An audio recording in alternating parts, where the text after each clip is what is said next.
क्या कभी ऐसा महसूस हुआ है कि जैसे ही मौसम करवट लेता है, खासकर जब वो उमस भरी गर्मी के बाद अचानक ठंडी बारिश की फुहारें पड़ती हैं, तो शरीर एकदम बगावत करने लगता है।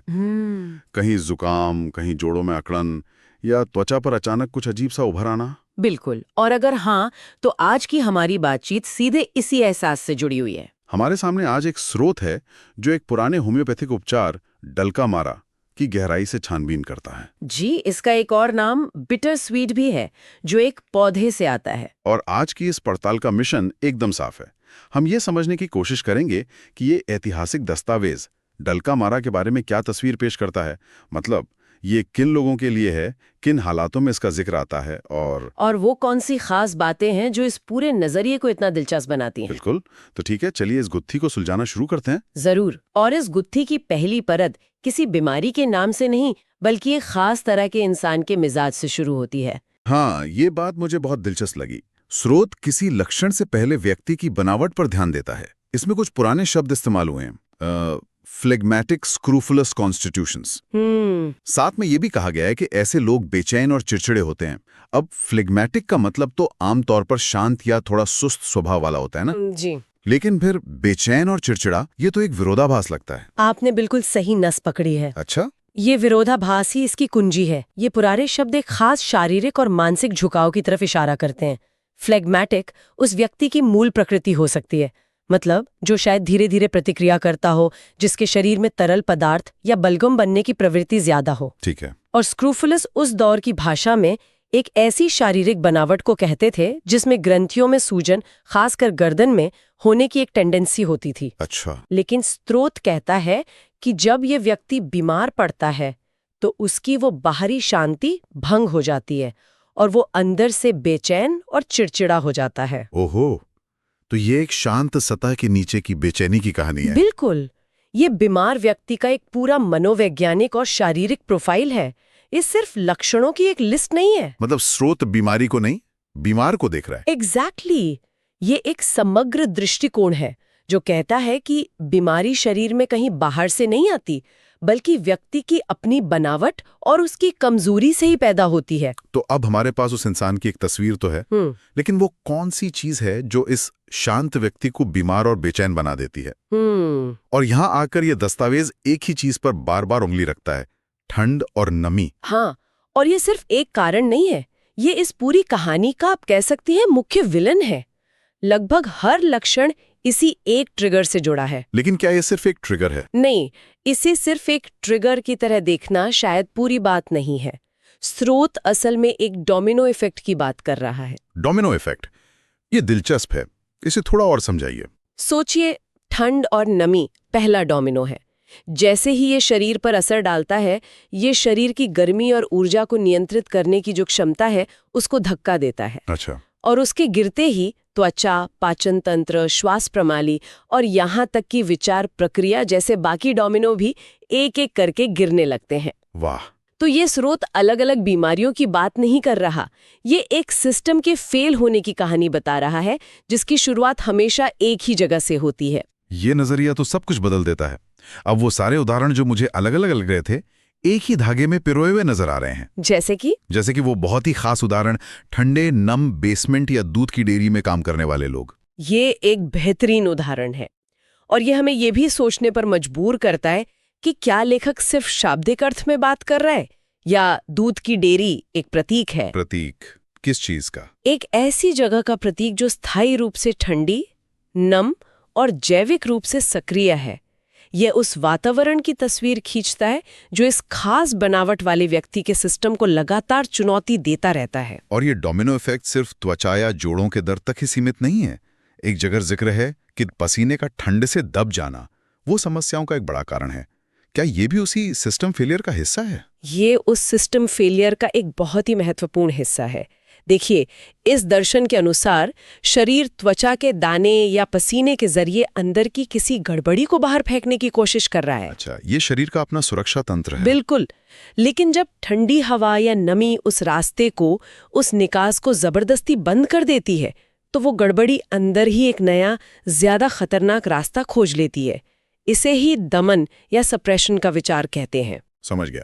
तो जुकाम, दस्त या त्वचा पर दाने, ये सब शरीर की गंदगी बाहर फेंकने की कोशिशें हैं, और जब हम उन्हें रोकते हैं तो समस्या और गहरी हो जाती है। हाँ ये तो बच्चों वाले एक अजीब से उदाहरण में भी दिखता है। जी। कैटारल इस्क्यूरिया का जिक्र है।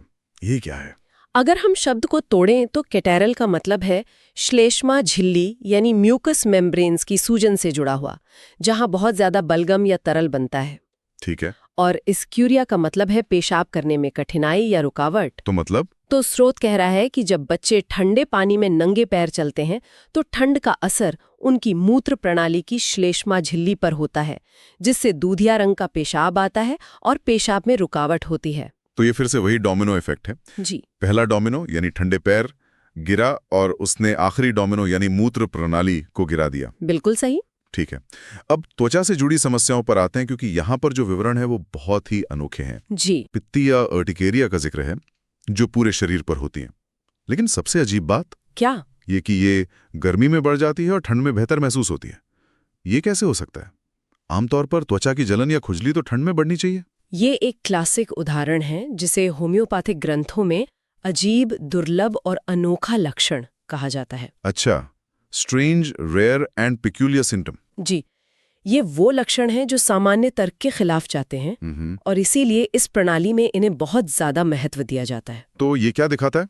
ये दिखाता है कि समस्या सिर्फ ठंड के बाहरी संपर्क से नहीं है, बल्कि शरीर की अंदरूनी गर्मी को नियंत्रित करने की जो प्रणाली है वो पूरी तरह से गड़बड़ा गई है। शरीर गर्मी को बाहर निकालने की कोशिश कर रहा है, लेकिन उसका तरीका उल्टा और अव्यवस्थित हो गया है। त्वचा की और भी समस्याएं हैं, जैसे खोपड़ी और चेहरे पर मोटी भूरी पीली पपड़ी जिसके किनारे लाल होते हैं। और मस्सों का भी जिक्र है। चेहरे या हाथों और उंगलियों के पिछले हिस्से पर बड़े चिकने मांसल मस्से। ये तो दादी नानी के नुस्खों वाला इलाका लगता है। लगता तो है, लेकिन यहाँ इसे भी उसी बड़े पैटर्न में फिट किया जा रहा है। मस्से हों या पपड़ी वाले दाने, इस ग्रंथ की नज़र में ये सब अलग अलग बीमारियां नहीं हैं, बल्कि ये सब एक ही कहानी के अलग अलग अध्याय हैं। एक ऐसे शरीर की कहानी जो ठंड और नमी के हमले का जवाब देना नहीं जानता। अब उस लक्षण पर आते हैं जिसने मुझे सबसे ज्यादा चौंकाया। कौन सा? मानसिक लक्षण। एक पंक्ति है, मानसिक भ्रम, किसी भी चीज के लिए सही शब्द ना मिलना। हाँ, ये बहुत खास है। ये एक इतना आम और आधुनिक लगने वाला अनुभव है। मुझे यकीन नहीं हो रहा कि 100 साल से भी पुराना ये दस्तावेज इसे मौसम से जोड़ सकता है। और ये फिर से उस डोमिनो इफेक्ट की गहराई को दिखाता है। ये बताता है कि लेखक के लिए शरीर और मन अलग अलग नहीं है। सही बात है। पर क्यों नहीं हो सकता? मतलब जब शरीर का पूरा सिस्टम तनाव में है तो दिमाग का अपनी पूरी क्षमता से काम ना कर पाना स्वाभाविक है। एग्जैक्टली। ये दिखाता है कि लेखक के लिए ब्रेन फॉग कोई नई चीज नहीं थी। और ये सिर्फ दिमाग तक ही नहीं रुकता, हार्मोनल चक्र का भी जिक्र है। हाँ, मासिक धर्म से पहले दाने निकलना। और एक और गंभीर स्थिति का उल्लेख है, शरीर में सूजन, जिसे ड्रॉप्सी या अनासार का कहा गया है। स्रोत कहता है कि ये तब होता है जब पसीना या त्वचा की समस्या दब गई हो। यहाँ आकर सारी कड़ियां जुड़ जाती हैं। याद है हमने दमन या सप्रेशन की बात की थी? हाँ, ये उसी का नतीजा है। शरीर ने त्वचा के जरिए समस्या को बाहर फेंकने की कोशिश की, उसे किसी बाहरी तरीके से रोक दिया गया और अब शरीर के अंदर तरल पदार्थ जमा होने लगे हैं। ये एक छोटी समस्या के दबने से पैदा हुई एक बड़ी और ज्यादा खतरनाक समस्या है। ये तो स्रोत की मूल चेतावनियों में से एक लगती है। बिल्कुल। तो हमने देखा कि कैसे ये स्रोत एक ही ट्रिगर को शरीर की अलग अलग प्रतिक्रियाओं से जोड़ता है। ये अपने आप में एक पूरी दुनिया लगती है। लेकिन स्रोत ये भी बताता है कि ये दुनिया अकेली नहीं है और इसका दूसरे उपचारों से गहरा रिश्ता है। चलिए उस रिश्ते को समझते हैं। जी, रिलेशंस वाला हिस्सा। हाँ, उसमें कई नाम दिए गए हैं जो सुनने में बहुत तकनीकी लगते हैं। यहाँ नामों की लिस्ट से ज्यादा जरूरी उसके पीछे का सिद्धांत है। क्या सिद्धांत है? ये हिस्सा होम्योपैथिक प्रणाली के गहरे विचार को उजागर करता है कि उपचार अकेले काम नहीं करते। उनके बीच एक तरह की केमिस्ट्री होती है। कुछ एक दूसरे के काम को पूरा करते हैं, जिन्हें पूरक या कॉम्प्लीमेंट्री कहा गया है। अच्छा। और कुछ ऐसे भी हैं जिनके साथ इसका इस्तेमाल नहीं करना चाहिए। जी, एक तरह की चेतावनी है। स्रोत कह रहा है कि कुछ कॉम्बिनेशन रिएक्शंस को बिगाड़ सकते हैं, जैसे ये बेलाडोना और लेचिसिस के साथ असंगत या इनकम्पैटिबल होने की बात करता है। तो मतलब कब और किसके साथ उतना ही महत्वपूर्ण है जितना कि क्या। बिल्कुल।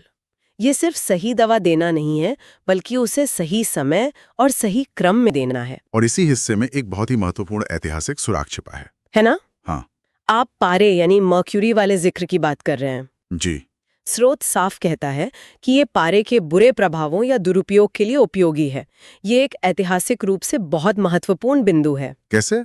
जिस समय ये ग्रंथ लिखे जा रहे थे, उस समय पारा एक बहुत ही शक्तिशाली और प्रचलित दवा थी, जिसे कई गंभीर बीमारियों के लिए इस्तेमाल किया जाता था। लेकिन उसके भयानक दुष्प्रभाव भी होते थे। तो ये एक तरह से उस समय की मुख्य धारा की दवा के दुष्प्रभावों का इलाज था। देख रहे थे कि उनके अपने इलाज ही कभी-कभी नई, ज्यादा जटिल बीमारियां पैदा कर रहे हैं। जिन्हें हम आइट्रोजेनिक यानी इलाज से पैदा हुई बीमारियां कहते हैं। बिल्कुल। और वे उन समस्याओं का समाधान अपने तरीके से खोज रहे थे। ये हमें चिकित्सा के इतिहास की एक गहरी झलक देता है। आखिर में स्रोत दो सबसे जरूरी बातों को संक्षेप में बताता है। समस्या किससे बढ़ती है, जिसे एग्रीवेशन कहते हैं। हाँ, एग्रीवेशन, और किससे आराम मिलता है यानी एमेलियोरेशन। और समस्या बढ़ाने वाली चीजों में कोई हैरानी की बात नहीं है। ठंड, ठंडी हवा, ठंडा नम मौसम, ये अब तक की हमारी पूरी चर्चा का सार है। लेकिन आराम मिलने वाली बात में एक नया और दिलचस्प बिंदु है। हाँ, स्रोत कहता है कि आराम मिलता है घूमने फिरने से। त्वचा की समस्याएं हैं, जोड़ों में दर्द है, जुकाम है, लेकिन व्यक्ति को स्थिर रहने से नहीं बल्कि चलने फिरने से बेहतर महसूस होता है। यह एक छोटा सा विवरण लग सकता है, लेकिन ये बहुत महत्वपूर्ण है। कैसे? ये उस बेचैनी की ओर भी इशारा करता है जिसका जिक्र हमने शुरू में किया था। व्यक्ति अंदर से बेचैन है और शायद चलने फिरने से उसे शारीरिक और मानसिक दोनों स्तरों पर एक तरह की राहत मिलती है। यह उस अंदरूनी अटके हुए बहाव को गति देता है। तो आज हमने इस स्रोत के जरिए डलकामारा को समझा। ये किसी एक बीमारी की दवा नहीं बल्कि एक खास तरह की शारीरिक बनावट और मिजाज वाले व्यक्ति की कहानी है। जिसका पूरा सिस्टम ठंड और नमी के प्रति संवेदनशील है। और ये संवेदनशीलता त्वचा, पेट, दिमाग से लेकर हार्मोन तक कहीं भी अपना असर दिखा सकती है। और हमने ये भी देखा कि कैसे इस दस्तावेज में लक्षणों को एक डोमिनो इफेक्ट के रूप में देखा गया है और कैसे उपचारों के आपसी संबंधों और उनके क्रम को बहुत महत्व दिया गया है। बिल्कुल। इस पूरी बातचीत के बाद एक आखिरी विचार श्रोताओं के लिए छोड़ा जा सकता है। जरूर। यह स्रोत हमें मौसम और पर्यावरण के प्रति शरीर की संवेदनशीलता के बारे में सोचने पर मजबूर करता है। आज की दुनिया में हम एयर कंडीशनर और हीटर से भरे नियंत्रित वातावरण में रहते हैं। ये तो है। हम शायद उस तरह से मौसम की मार नहीं झेलते जैसे 100-200 साल पहले के लोग झेलते थे। तो सवाल यह उठता है कि क्या इस नियंत्रित वातावरण ने हमें बाहरी दुनिया के प्रति और ज्यादा संवेदनशील और कमजोर बना दिया है? सोचने वाली बात है। या फिर हम बस उन संकेतों को पहचानना और समझना भूल गए हैं जो हमारा शरीर हमें लगातार देता रहता है।